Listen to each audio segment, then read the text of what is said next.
Okay everybody, here we go. Welcome to part 2 of the blade coating project that I have. This is the Becker BK7. If you guys watched part 1 of my video, you saw me introduce this blade pretty much without the coating. Just to recap, that's how I bought it. It came to me in the mail with the coating basically stripped off. Now, I do not have access to be able to buy Duracoat or similar coatings. So the other answer to my problem was to get something that could coat the blade with the same, almost the same properties, I guess you could say. I'm not sure how it's gonna hold up, but basically what I did was I went out and bought this at my hardware store. This is rebar paint. It's epoxy paint, one part epoxy paint, and basically what they do is they use this to coat rebar, which is similar steel. No, not steel. I'm sorry. Similar corrosion properties in the metal. It's you know, very susceptible to corrosion. If any of you guys seen rebar left out, man, it just rusts up so quick. Similar to high carbon steel, which is what these blades are made of. Now, if I did not coat this blade, you know, it would just end up basically how this looks.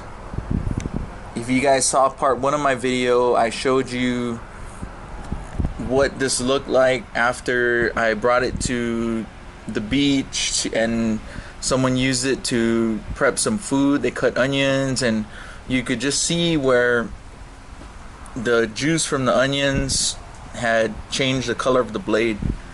Now, these blades, if you're not in a very dry environment, they're gonna rust if you don't put something to protect them.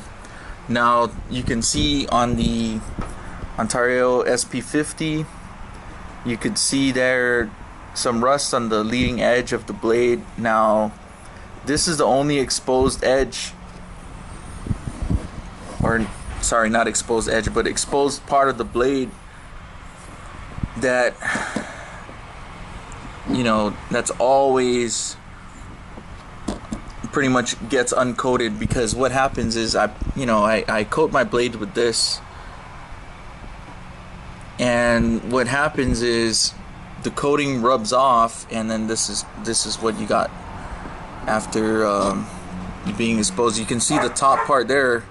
It's, even though it's exposed, there's no rust on it because the coating, you know, doesn't really get affected as much as it does down here. This is going through material, and you know, it's just wiping off all the time. Same as the RTAC. Now, this corrosion came from, you know, just regular use. I mean, you go in for a day, and this is what happens.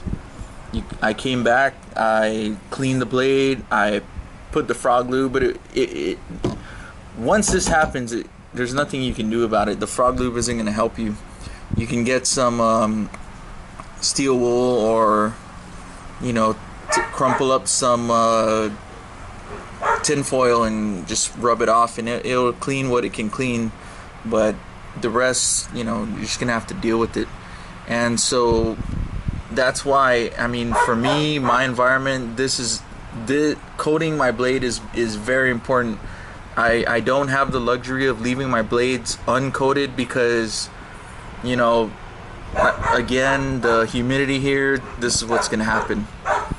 Anyway, again, I'm gonna wait probably 2 to 3 weeks before I hard use this, and what I'll do is I'll make a video, and we'll see how well this coating stands up to it. And if it does, then it's another possibility for those who are like me, who need their blades to be coated. Anyway, if there's anything else you guys want to see, you guys can see my blade collection here. So I have used these quite a bit. If there's any questions on any of these knives and you know how they feel or how they handle, let me know. Anyway, ease out.